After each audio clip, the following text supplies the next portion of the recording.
আমাদের দেশের প্রধানমন্ত্রী এই আচরণে একদিকে লাশ,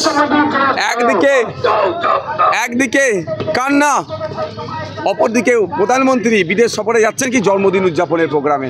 ভাবতে পারা যাচ্ছে না যে দেশের প্রধানমন্ত্রী, দেশের স্বরাষ্ট্রমন্ত্রী, দিল্লির মতো জায়গায় হয়েছে দিল্লির মুখ্যমন্ত্রী, লিডার অফ অপোজিশন, পার্লামেন্টের, রাজ্যসভার, লোকসভার এবং সিভিল সোসাইটি থেকে শুরু করে যে সমস্ত এজেন্সি আছে তাদের চিফ এবং সাথে সাথে সর্বভারতীয় যে দলগুলি আছে তাদের নির্বাচিত জনপ্রতিনিধিগুলো এবং বিচারপতিদের দিয়ে একটা কমিটি গঠন হোক, যে কমিটির মাধ্যমে তদন্ত করে যারা এই সন্ত্রাসবাদী কার্যকলাপ করছে সমূলে, আর যারা চক্রী, যারা এদের মদত দিচ্ছে তাদেরকে প্রকাশ্যে 6 মাসের মধ্যে বিচার করে দিল্লি ইন্ডিয়া গেটের সামনে ফাঁসিতে চড়া, এই দাবি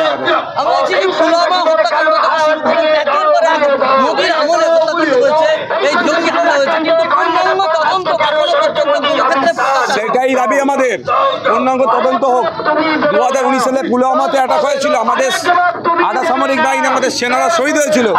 এখনো পর্যন্ত কারা হামলা করলো, তার কজন শাস্তি পেল সেটাও আমরা জানতে পারছি না। তাই আমাদের নিরপেক্ষ তদন্ত হওয়া দরকার এবং এই নিরপেক্ষ তদন্তের জন্য একটা বড় টিম তৈরি করতে হবে। সেই টিমের মাধ্যমে তদন্ত হবে এবং যারা দোষী সর্বোচ্চ শাস্তির ব্যবস্থা করতে হবে, ফাঁসি দিতে হবে তাদের।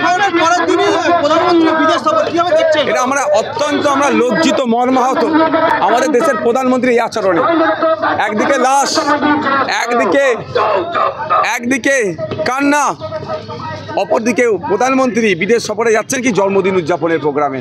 ভাবতে পারা যাচ্ছে না কাকে প্রধানমন্ত্রীর চেয়ারে আমরা বসিয়েছি। দেশের মানুষ বুঝুক যে কাকে আমরা প্রধানমন্ত্রীর চেয়ারে বসিয়েছি।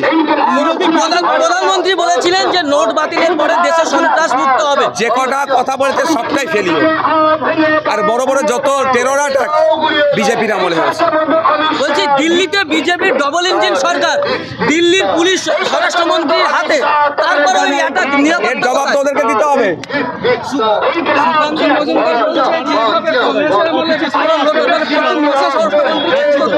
না, প্রশ্নটা হচ্ছে ওইখানে নয়, কংগ্রেস আমলে হতো, আপনারা হবেন না বলে তো আপনারা ক্ষমতায় এসছেন।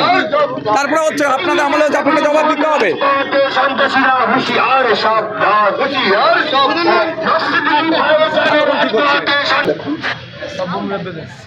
দিল্লিতে যে বর্বরোচিত হামলা হয়েছে, এই হামলার বিরুদ্ধে ইন্ডিয়ান সেকুলার ফ্রন্ট প্রতিবাদ জানিয়ে আজকে কলকাতায় একটি ধিক্কার মিছিল ডেকেছে।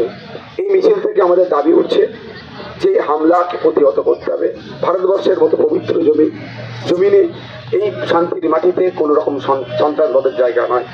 যারা এই সন্ত্রাসবাদের সাথে যুক্ত, যে বা যারা এদেরকে সহযোগিতা করছে, প্রত্যেককে 6 মাসের মধ্যে বিচার করে দিল্লির ইন্ডিয়া গেটের সামনে তাদেরকে ফাঁসিতে ঝোলাতে হবে।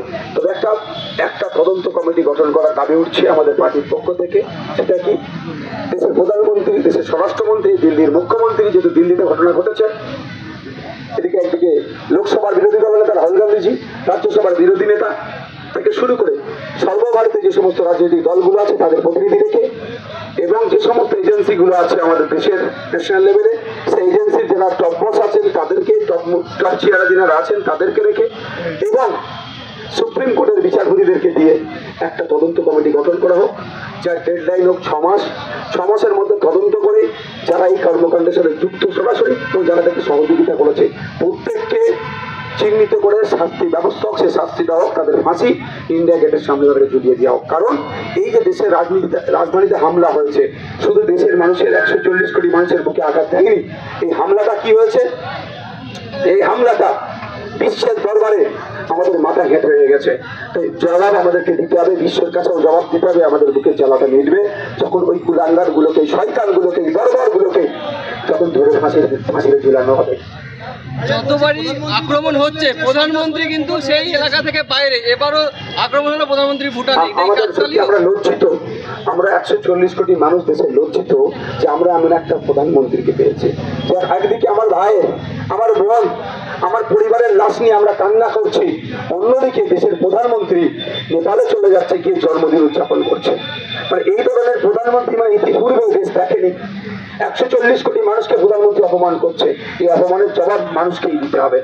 আর কি করছে? কেন্দ্রের বিজেপি সরকার 2014 সালের আগের থেকে শুরু করে আজকে পর্যন্ত প্রতিশ্রুতি দিয়েছে একটা পূরণ করতে পেরেছে, সবটাকেই ব্যর্থ। বলেছিল নোটবন্দির জন্য, নোটবন্দির ফলে যারা সন্ত্রাসী কার্যকলাপের সাথে যুক্ত তাদের কোমর ভাঙিয়ে দেবো। কি হলো? পুলওয়ামাতে অ্যাটাক হয়েছে। তারপরে কি হয়েছে? একাধিক উড়িতে অ্যাটাক হয়েছে, বিভিন্ন জায়গাতে বিভিন্ন ক্ষেত্রে, আপনার পালগাঁওতে হয়েছে, আপনার দিল্লিতে হয়েছে। এই ধরনের ঘটনা বেড়েই চলেছে। তো এই সন্ত্রাসীদের কোমর ভাঙবে এই কথা শুনে, সন্ত্রাসবাদ মুক্ত হবে এই কথা শুনে 700-র উপরে নাগরিক কিন্তু আমরা দেশের তাদের জীবন চলে গেছিল শুধু এই টাকা চেঞ্জ করার জন্য। আজকে ব্যর্থ প্রধানমন্ত্রী ব্যর্থতার দায় তাকে নিতে হবে, পালিয়ে বেড়ালে হবে না। এই তদন্ত করতে হবে, তদন্ত করে সত্য উন্মোচন করতে হবে। এক বছরে 2টো সন্ত্রাসবাদী হামলার শিকার হলো ভারত, তাহলে কি নিরাপত্তাহীনতায় ভুগছে? প্রশ্ন থাকছে, যাদের দায়িত্ব দেওয়া আছে, মোটা অঙ্কের মাইনে দিয়ে তাদেরকে রাখা হচ্ছে, জনগণের ট্যাক্সের টাকা নিয়ে যাদেরকে দেওয়া হচ্ছে, তারা কি করছে? প্রশ্ন থাকছে। সেন্ট্রাল আইবি থেকে শুরু করে, র থেকে শুরু করে বিভিন্ন যে এজেন্সি আছে, এনআইএ থেকে শুরু করে, তাদের কার্যকলাপ নিয়ে প্রশ্ন উঠে যাবে। আমি সেগুলোকে প্রশ্ন তুলব না। আমি চাই এই জঙ্গি কার্যকলাপ বন্ধ হোক। আর কারো কোন কোশ্চেন? আচ্ছা, এই সন্ত্রাসবাদী হামলাকে কেন্দ্র করে একটা বৈদিকীকরণ তৈরি করার চেষ্টা করছে। এটা দেখবে বারবার বিজেপি ব্যর্থতাকে সুকৌশলে তাদের সফলতা করে নেয়। বিজেপির অন্যায়কে সুকৌশলে মিডিয়ার একটা অংশকে কাজে লাগিয়ে তারা তাদের এটা সফলতা হিসাবে দেখায়। বৈদিকীকরণ তাদের হিন্দুত্বায়নের একটা ব্যবস্থা করছে। ফেলিওর হয়েছে ইন্টেলিজেন্স, ফেলিওর হয়েছে গোয়েন্দা বিভাগ, সন্ত্রাসবাদ হামলাকে আটকাতে পারেনি। এখন ওই ব্যর্থতা ঢাকা দেওয়ার জন্য হিন্দু মুসলমানের খেলা খেলতে শুরু করে দিয়েছে। ওই ব্যর্থতাকে ঢাকা দেওয়ার জন্য তারা তাদের মতো ভাবে এটাকে ইউজ করছে। তবে আমি একটা কথা বলবো, দেশের মানুষকে ঐক্যবদ্ধ হতে হবে। যে কোনো ধরনের সন্ত্রাসবাদের বিরুদ্ধে দেশের মানুষকে ঐক্যবদ্ধ হয়ে লড়াই করতে হবে। বিজেপির সমস্ত ফেলিওরে কংগ্রেসকে টেনে আনা হয়, আরো একবার সুকান্ত মজুমদার সেটাই করলেন। কি বলবেন? দেখুন, পশ্চিমবঙ্গ রাজ্যে কিছু হলে উদাহরণ কি দেওয়া হয়, 34 বছরকে দেয়। আর বিজেপি তৃণমূল কংগ্রেস ফেলিওর হচ্ছে, 34 বছরের গল্প শোনাচ্ছে। ঠিক কেন্দ্রের বিজেপি ফেল হলে 70 বছরের কংগ্রেসের গল্প শোনায়। এরা তৃণমূলের গল্প শোনায় 34 বছর, সিপিএম এর গল্প শোনায় 34 বছরের, আর ওরা কংগ্রেসের 70 বছরের গল্প শোনায়। কতদিন চলবে? 11 বছর হয়ে গেছে, এখনো যদি না নাবালক থেকে সাবালক হতে পারে তাহলে দায়িত্ব ছেড়ে দেওয়া দরকার। আর পশ্চিমবাংলার 14 বছর হয়ে গেছে, সেই নাবালকদের মতো কথা যদি এখনো বলতে থাকে ওর জন্য এটা হচ্ছে, তাহলে 14 বছর টাইমটা কম নয়? 11 বছর টাইমটা কম নয়? যে এখনো আপনি আপনার নিজের পায়ে দাঁড়াতে পারছেন না, এখনো অন্যের ঘাড়ে দোষ চাপাচ্ছেন, তাহলে সেই জায়গা থেকে অব্যাহতি নেন। Thank you.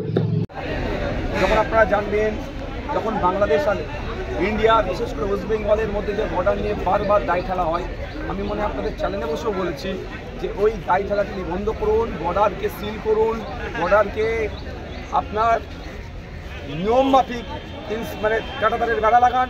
যখন কেউ নাকি বলে কেন্দ্র নাকি জায়গা রাজ্যের কাছ থেকে চাইছে, রাজ্য নাকি দিচ্ছে না, আবার রাজ্য বলে কেন্দ্র নাকি নিতে চাইছে না। এই দায় ঠেলাঠেলির ফলে আমাদের একটা আজকে আতঙ্কের সম্মুখীন হতে হচ্ছে।